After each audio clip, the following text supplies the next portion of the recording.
some cheese. I know you can do it. Hi everybody, thanks so much for stopping by the homestead. My name is Sarah from Traditions Homestead, and I just got back from a friend's house where I can get fresh raw cow's milk. I picked up a couple gallons and I'm going to use 1 gallon today to make some fresh farm cheese. I am so happy to have somebody close by that we can get raw milk from. In the state of Missouri, it is actually legal to sell raw milk as long as you go right to the farm to buy it. Where we came from in Arizona, it was not legal in this way. The only way it was legal is if you jumped through a million hoops and spent a ton of money on machines and things like that, and it just wasn't worth it. So I'm going to show you the easiest way to make some cheese on the homestead. You need really only 2 ingredients, but I suggest 3 ingredients. The first is some milk, the second is some vinegar, and the third is salt. So we're going to get started. I'm just going to be cooking this on the stove top, and you know what? We're going to be done tonight. This doesn't require weeks and months of sitting. It doesn't require it to age. It's just a simple farm cheese. It'll be a softer cheese, kind of like mozzarella or something, as far as softness. And it is really good to eat on crackers. It's super easy to flavor with like dill or hot peppers. I've actually mixed in some dried cranberries. I've done basil, oregano, just really a lot of ways to flavor it, and it's just so good. We're just going to jump right in here, and the first thing that we need to do is to pour it into our pot, and we're going to put the pot on the oven. Now, I prefer to start with milk that is room temperature, but you don't have to. It just cuts down on the cooking time, and if I just leave it out on the counter to come to room temperature, then I don't have to stand over the stove as long, stirring and stirring and stirring, making sure that it doesn't stick to the bottom. So I didn't have that privilege today. I actually just got home not too long ago from a friend's house getting the milk, so it is going to be going onto the stove cold, so it'll take me a little bit longer than normal. But I'm just going to get started pouring it in. These are just ball jars. Each holds a ½ gallon. So the 2 of these will be 1 gallon, and so you'll be able to see how much cheese that we can make from 1 gallon of milk. Here we go. So like I said, I'm just going to pour it in there and get started. All we need right now is milk.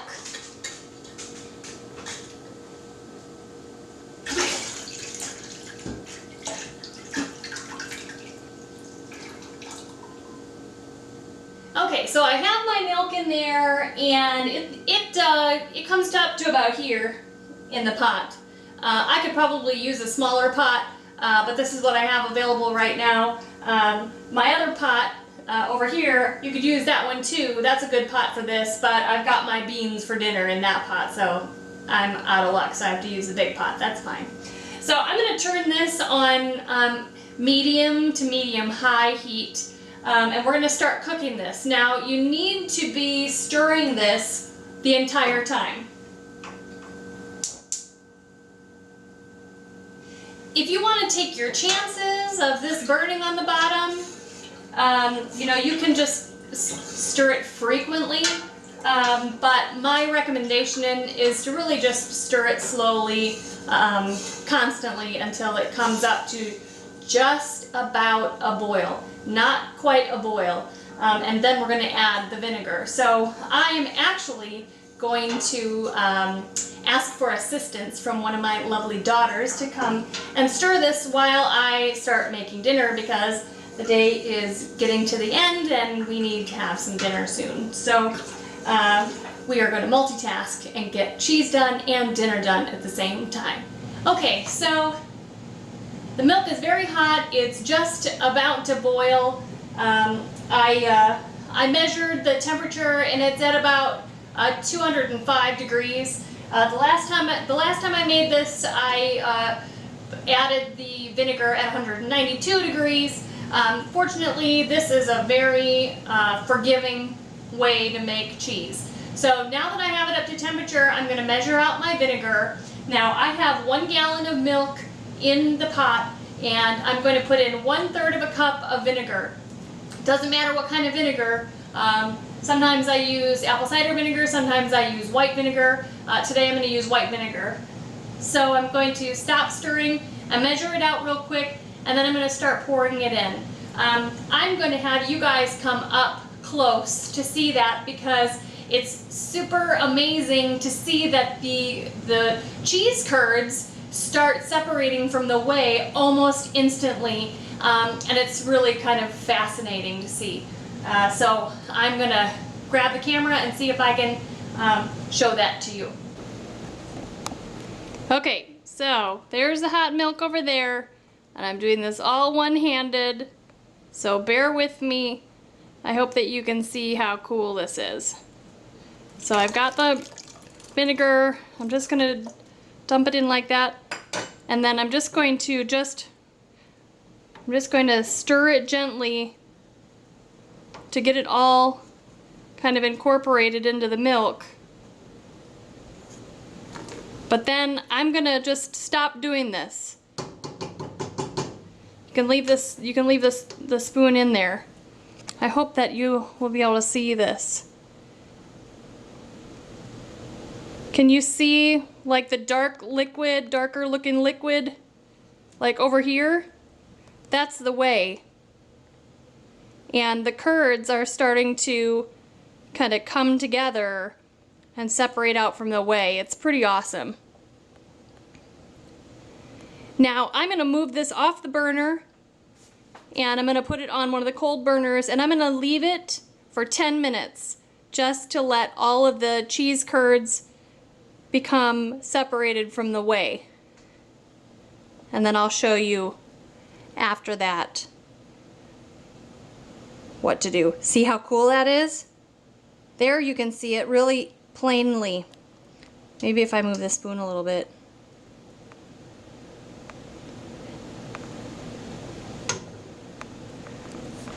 That's not as neat.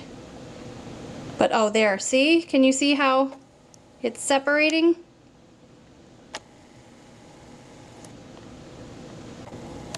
Anyway, after it cools off a little bit, you'll be able to see it even easier. Anyway, so I'll be back and I'll show you what to do in 10 minutes. Okay, it's been about 10 minutes, and you can really see that the curds have separated from the whey really nicely. Alright, so on to our next step.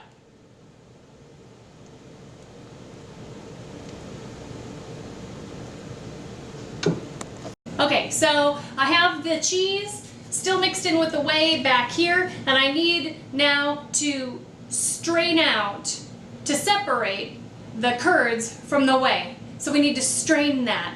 And the way that we're going to do this is I have a large pot here that's going to catch all of the whey. If you want to do this in your sink, you can do this in your sink and let the whey all go down the drain.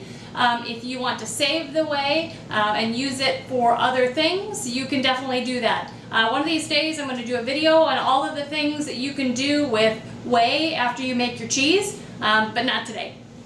So I'm going to save the whey, at least some of the whey, and in order to do that I'm going to use this big pot. And next we need a big colander so that when we pour the cheese through, it has a place to sit. But if you just pour it through all of this, your cheese is going to get all stuck in there and it's going to be a big mess. So you need some kind of towel or a cheesecloth. You know, this is an old flour sack that's been made into a towel. These were given to me from Kevin's family. His grandma actually made these and then did some embroidery and stuff on them. But it's common to be able to find these in the stores now. I don't know if they're called tea towels or flour sack towels. You could also use cheesecloth. And I'm just going to drape it over here and push this down because everything will pour through here. You'll get all of the curds in here, all of the cheese, and all the whey can flow through. So it's really not very hard. You just pour it on in there.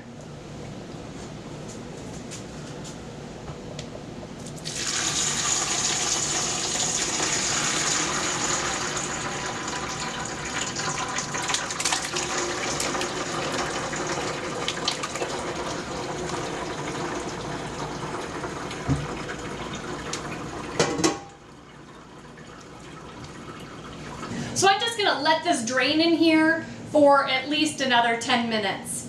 I noticed in my big red pot that there is a little bit still hanging out in the bottom. And so I'm gonna just scrape that out and add that to the strainer.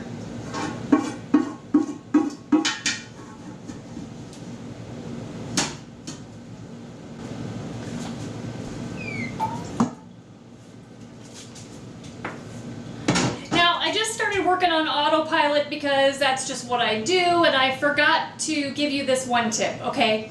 Once you are finished with your pots and your spoons and your cloth and everything, you need to wash them up right away, because if any of this stuff dries, it's like concrete to get off. It is terrible.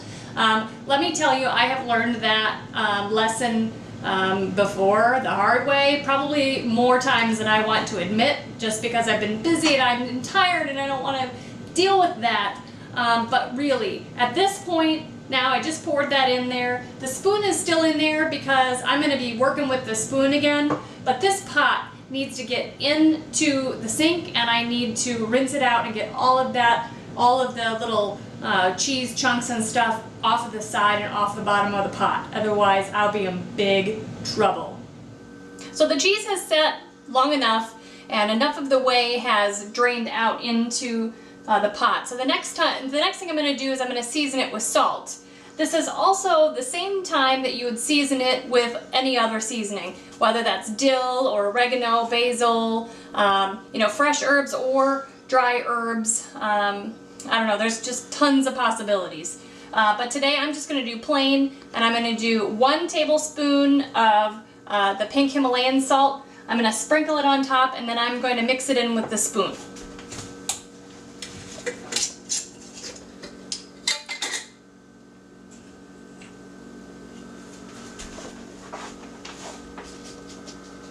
You know, 1 tablespoon of salt sounds like a ton, but I don't know what it is about making cheese that when you mix it into the cheese, like somehow it all like disappears and the flavor of it disappears.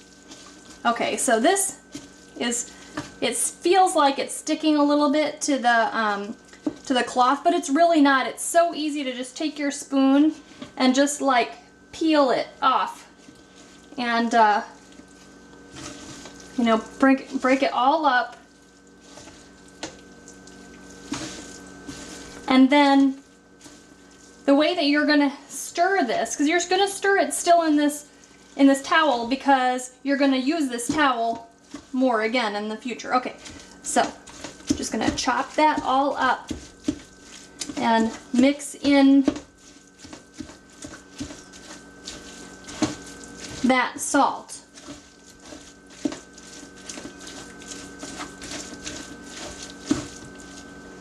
Mix that all in.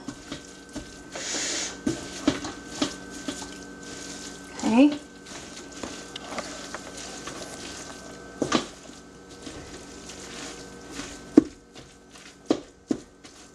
You don't want these big chunks, because then you're going to bite into a piece of cheese that doesn't have any salt. And it's not going to taste bad, it's just not going to have much flavor. So the salt really, really brings out the nice flavor of this homemade farm cheese, or farmer cheese. Okay, that's done. Now the next step is that we are going to squeeze out the rest of this whey. And the way that I'm going to do this is I'm going to gather up all these ends. Gather up all the ends. And I'm going to start twisting. Now this is a little hot. I'm going to start twisting this with my hand so that more and more of that whey is squeezed out. Now if you need to take a little break and let your hands cool off. Woo! Careful, kind of gets a little scary there. Okay, so I'm going to push this aside, and then what I do is I try to press out as much more of that as I can. And I want to press it into this towel, and this towel will continue to absorb that weight or that whey. And I'm going to press down to get that as much as I can, and then I'm actually just going to use my body weight to get out as much of that whey as I can. And it will absorb into this towel.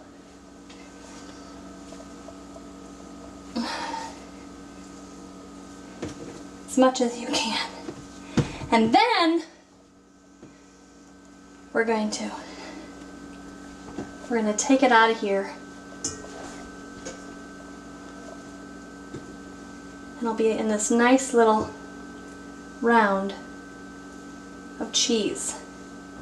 See how amazing that is? Now I'm going to get one of my glass containers here. I'm going to get one of my glass containers. I'm going to put it in there. Just like that, into a round. And I'm going to put it in the refrigerator. I'm going to cover it. And I'm going to put it in the refrigerator to harden. And then when I'm done, when it's done hardening, then I can make a choice. This is about twice as much cheese as I really want out in the refrigerator at one time. Generally what I do is I cut it in half. I keep half of it in the refrigerator for us to eat, and I put the other half in like a vacuum seal bag in the freezer for another time. This just thaws out like a dream in the refrigerator. A couple days ahead of time, before you need it or before you want to, give it to some friends or whatever, just pull it out and put it in the refrigerator and let it thaw out on its own in the refrigerator. It just does amazing. So that's what I'm going to do with this. I'm going to put this in the refrigerator, and I actually have some fresh cheese in there already, so both of these are actually going to go in the freezer for another time. But I'll cut it in half, put it in a vacuum seal bag in the freezer, date it, put what's on it, label it, and that's it. So, I've got a pot full of whey that I need to put in some jars in the refrigerator to use another time, and I promise to teach you several things to do with the whey. And I'll just put this in the fridge to finish up. And that's it. How easy was that? 3 ingredients. It took me like an hour from start to finish to do this. It's not very difficult, and it doesn't take a whole lot of time. So there's homemade fresh, farm fresh cheese. If you enjoyed this video, if you'll give me a thumbs up, I'll definitely appreciate it. If you have questions or comments, go ahead and use that comment section below. If you haven't subscribed yet, go ahead and press the subscribe button and the notification bell so that you can find out every single time we put out a new video, which is 5 or 6 days a week these days. Monday through Friday for sure, sometimes a bonus one on Saturday. So until next time, you guys take care, and God bless. Thank you so much for stopping by the homestead today. We really appreciate everybody wanting to be part of our lives. Join us for new videos every day, Monday through Friday, and don't forget to hit the subscribe button below. And also, don't forget to check out the videos over here on the side. And until next time, thanks for stopping by the homestead, and God bless.